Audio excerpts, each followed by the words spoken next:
My first recreation is inspired by Bethany at Bargain Bethany. She made this spooky looking tree character out of a pool noodle, and I'm going to recreate that and make it kind of a candle out of a pool noodle. I started with a piece of pool noodle I had in my stash, and I cut it down to where I wanted it, and now I'm using my hot knife, and I'm just melting away the face, the eyes and the mouth. And I want it to be organic. I didn't draw it first. I just want very jagged, organic shapes.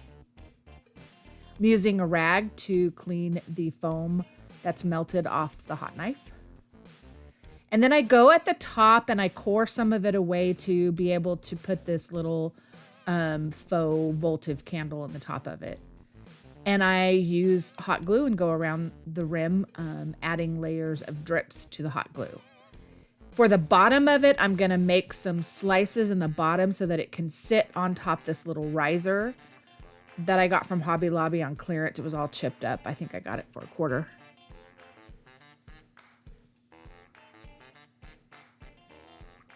And I'm going to also kind of core away the bottom of it so it sits down on this riser a little better.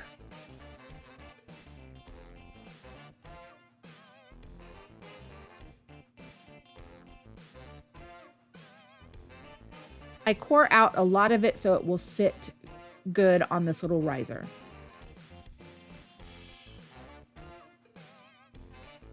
Once I have it ready in the bottom, I do use this twig or branch piece.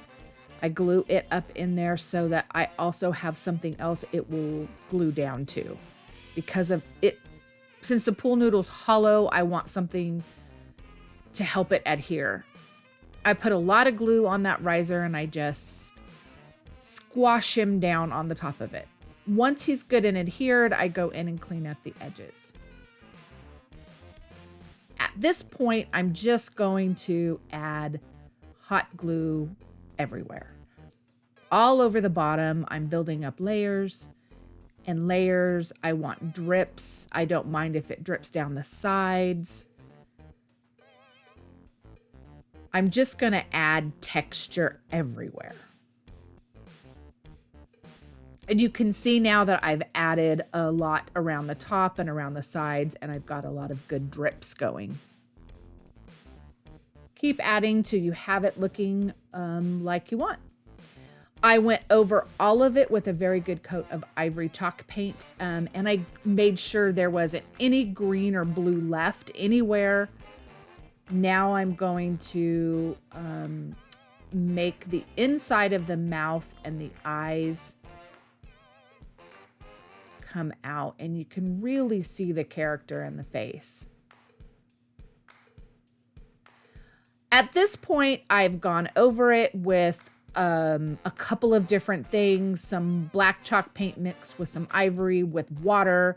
I've let it run down it. I even spritzed it with water and let it pool at the bottom. And since it looks a little muddy all over, I'm going to go back over the body of it with this dry brush of ivory chalk paint and bring out that texture and make his face stand out a bit more. I'm not going over the glue drips, just the body of it. And once again, this is Bargain Bethany's, and here's my version. Let me know what you guys think. This video is part of the Recreation Inspiration collaboration, and this month's theme is Halloween. This is put on by Amanda at 6 Kids and a Glue Gun, Katie at Lady Red Crafting, and Charlene at Crafty Art Shack. Go to the channels. They are absolutely fabulous DIYers, and be sure to watch the playlist and you will get a ton of wonderful inspiration.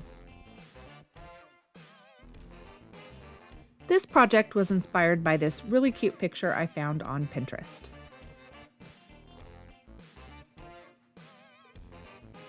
I started with a picket fence from Dollar Tree, and I'm painting it with watered down black chalk paint. I just want it to look very old and weathered. I painted the front, the sides, and the back to make sure it was completely covered. I also painted this little plank from Dollar Tree, and I'm going to attach the fence onto this plank. I had some round corks that I picked up in a bag at a thrift store for like $1.50, and I'm going to paint 6 of them with the pumpkin chalk paint. I cut the bottoms of them to be a little more of a pumpkin shape, and now I'm using some floral wire, and I want to paint it to look kind of rusted and worn instead of green. So I'm painting it brown and orange and making it look rusty. I'm going to paint the faces onto the little pumpkins, and I'm just making triangle eyes and a very simple little smile with some teeth missing. I tried to do a couple of different faces on each one, and they just look so cute. Now I'm taking that floral wire and I'm making kind of the wire holder to a fence. I don't want it to be perfect. I'm wrapping it around. It doesn't even end up going all the way to the end, which is fine. Part of it's missing. I'm just kind of crisscrossing it in front. And then I think at one point I have to clip a piece and move it over. Nothing perfect. I'm adding some Spanish moss to the bottom of this. I'll squish that into place with my spatula. And then I'm going to put 3 pumpkins down at the bottom in the front. Once I have those glued down, I trim up that Spanish moss.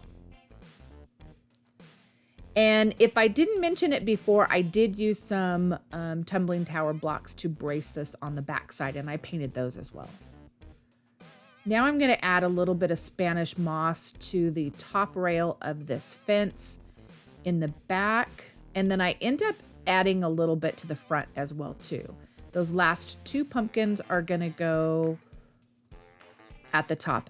I think I mentioned I was going to use 6 before. I used 5. Once that was done, I wanted to add some little eyeballs to my pumpkins just to give them a little bit more character. And this project is done.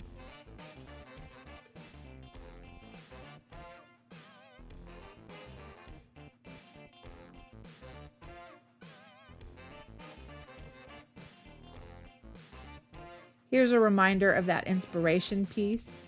Oh, I also added some stems to the pumpkins too, little twigs. Tell me what you think of this one. This project was inspired by Annie at Indie Annie Jones. She made some wonderful academia DIY crafts, and she made some really great books. I got some hardcover books at the dollar store, and I'm going to start by painting the front of them with the black chalk paint. I cover both covers and the sides and even the pages. Now I'm adding some Mod Podge, and I'm just going to take a sheet of tissue paper and very recklessly, I'm going to lay it down on top. I don't want it to be straight. I want it to have texture. I want it to have creases. I want to add wrinkles and age to these books. So I'm just putting it down randomly, and I'm going to smooth it out. And once it's dry, those edges will come right off. I do that on all sides of both books. Now, in the inspiration piece, she had a beautiful, beautiful frame that I really loved. However, I have this frame from I think a wood sign at Dollar Tree. I also, instead of making a floral piece, I decided to do a title. So I just printed out on my printer a little text box title, and I wanted to age this cardstock. And so I just used, I think, the paint water from cleaning off my paintbrushes, and I just kind of washed it on it so it was watery and wrinkled. And now I'm going to use a little more of that black chalk paint on the book. And I'm flicking some watered down chalk paint onto my title piece and my entire desk. It went everywhere. I'm gluing down my frame on the top, and I really kind of liked the inspiring frame book. Instead of using the spine as the decor, I liked using that front piece. And of course, hers is gorgeous and mine's much more simple, but you get the idea.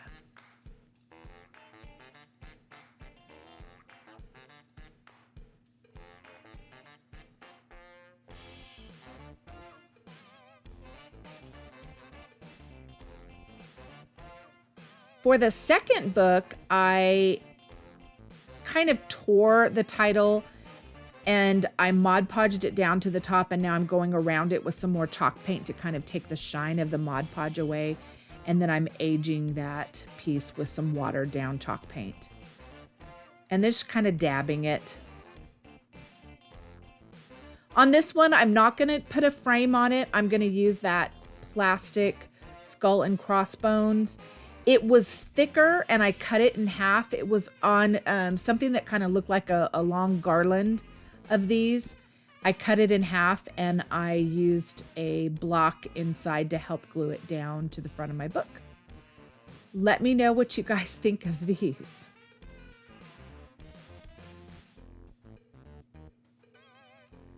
This project was inspired by Whitney at Whiskey and Wit. She made some really great spooky looking mirrors for displaying Halloween decor. I have a disclaimer on this one. I used a Rust-Oleum metallic finish paint, and it's really not the one to use. Whitney suggested to use the mirror effect, and I think it would have a better outcome. So use that one instead. You're gonna spray one side of the glass with this metallic or mirror effect spray paint, and then you're gonna dab along the sides. I'm using the glass out of this Dollar Tree frame. Then you're going to paint the glass black, and that will give that spooky effect. So I bought a really great frame at the thrift store, and I wanted to do this effect with it. However, I was a little worried about trying it out on my frame first, my big frame first. So that's why I'm doing it on this small Dollar Tree frame. I'm not crazy about how I did it. I think I needed to follow Whitney's instructions a little bit better. However, hers are absolutely gorgeous, and I do want to recreate something like that in a bigger frame. This is my practice piece, but what I'd like to do is make it a little bit more spooky, so I did add some watered down chalk paint around the corners of the mirror, and now I painted the frame black. To add some spooky texture to this, I'm going to do the same thing I did with the books, and I'm using just kind of torn up strips of tissue paper to add texture around this frame. I Mod Podge all those pieces down and just keep going around the frame with all this tissue. Not worrying about it wrinkling. I want it wrinkled. I want it textured. I want it messy. Once I have that done, I'm going to dry brush over the top of it with some more black paint just to darken it a bit. Bring out some of that texture as well. And this is going to have a bit more of a spooky than decor look to it. I pop my frame back in, my mirror back into the frame. Well, it's not a mirror, but my glass back into the frame. And once again, this is what Whitney's looks like. Let me know what you guys think of this one.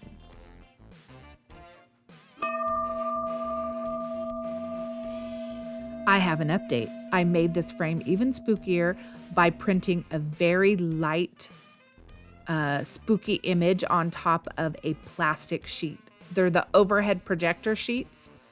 I just printed it out on my printer and put it into the frame, and it just looks like a very spooky image. What do you guys think? Here are all 3 projects. Let me know which one was your favorite in the comments below. Thank you all for joining me in this video. I hope you enjoyed these projects, and if you do, hit that like button and consider subscribing. I would love to have you as part of the Crafty family. Make sure to go watch the recreation inspiration playlist to see everyone's wonderful fall or Halloween projects. And I will see you next time. Have a great day.